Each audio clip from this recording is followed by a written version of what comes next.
Hi everyone, this is Monica Guy with Remax Real Estate Associates here in Houston, Texas. Your real estate guy, Monica Guy. Thanks for watching the broadcast. So I wanted to talk, or today's topic is about 3 home inspection mistakes that you want to make sure to avoid. So I try and make sure that I have content out there that I think that you all will find useful. And when you're going to buy a house, you get all excited because the seller has accepted your offer and you're under contract, and you're going to be buying your dream home. Maybe you're already doing the shopping, for the house, all that good stuff. But you want to make sure that there are certain things that you do before you get the keys to your new home and make it your own. So there's just a couple of things that I want to make sure that you don't do when you are purchasing your home. So just make sure that you avoid these. So number one is make sure that you are not choosing to not get your home inspected to save money. That is the biggest mistake that you can make when it comes to your home inspection. Not having an inspection at all is not a good idea. Basically, it costs about $500, and the house can look like it's in really good condition. So I can see why you might want to consider skipping it. Even with new construction, sometimes people will want to skip their home inspection. So what I would recommend is that you get the home inspection, not trying to save the extra money to use on home decor. You need to get your home inspection. $500 is extremely low when you consider the expensive things, when you look at the cost of the home. So $500 in comparison to what you will be paying for the home is probably the least of the investments that you're going to make out of the largest investments that you do make when you are in your lifetime. So when you have your home inspection, basically what that does is it gives you a chance to learn about the home, how the home works. Certain things in the house may have certain functionalities that the inspector may show you how to use. If there's defects that you may not see, you'll be able to see them, and you'll have the knowledge of a professional there, so that you'll have this information before signing on the dotted line, taking ownership of the home. So make sure that you do not skip this important step. I know that there was a scenario where somebody got a home inspection on a new construction. A lot of people will choose not to get a home inspection on a new construction. Well, I can tell you this much: it is easier to get the builder to do the repairs before you actually sign on the paperwork than after you've already moved into the home. So at one new construction I recently had inspected, and the cap was not on the top of the water heater. The water heater cap goes out of the roof, and the top was not placed on the cap was not placed on the top of it, which means every time it rains or anything like that, that water was coming into the home. So there are some things that even builders do mess up on, or they overlook. So you have a chance to get that done prior to moving in. The other mistake that some people make is that they do not attend the home inspection. So no matter how great of a condition the home is in, there is inevitably going to be something that the home inspector will find and want to include in the report. So when you attend your home inspection, you not only have a chance for the inspector to teach you a little bit about the house that you're going to be moving into and owning, but you'll be able to ask any questions that you may have.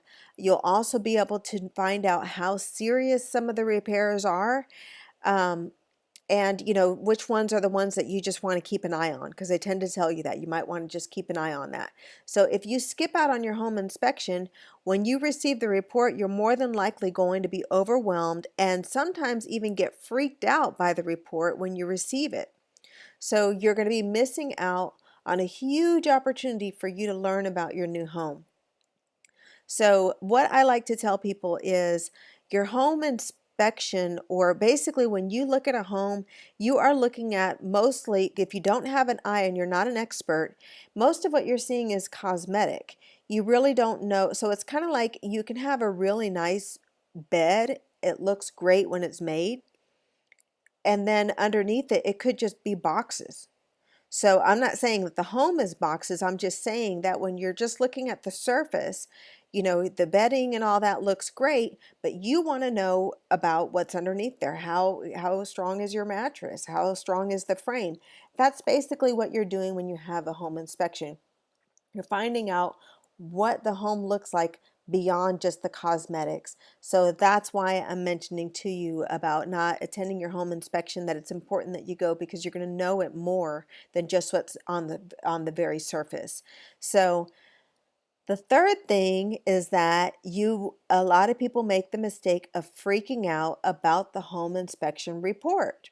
So when you get your report, you already know that attending your home inspection, it helps to prevent you from freaking out, because you'll already know what is something that's really, really urgent and some of the things that are not urgent, or it may be something that you just want to look at. So by attending that, it helps you not to freak out. And when you receive it, sometimes some buyers can be really, really unreasonable when they get the report because they didn't attend the home inspection. So there might be some repairs on there that you definitely want to negotiate with the sellers. But look into, there's also going to be things that you may want to look into further and have fixed before closing. Or, the main thing is that you just want to be careful not to be too unrealistic. So just take a deep breath when you get this inspection report. Take a deep breath. Don't freak out. Write down the major concerns that you have. Look into what it's going to cost to repair or replace, and determine the best way to handle it.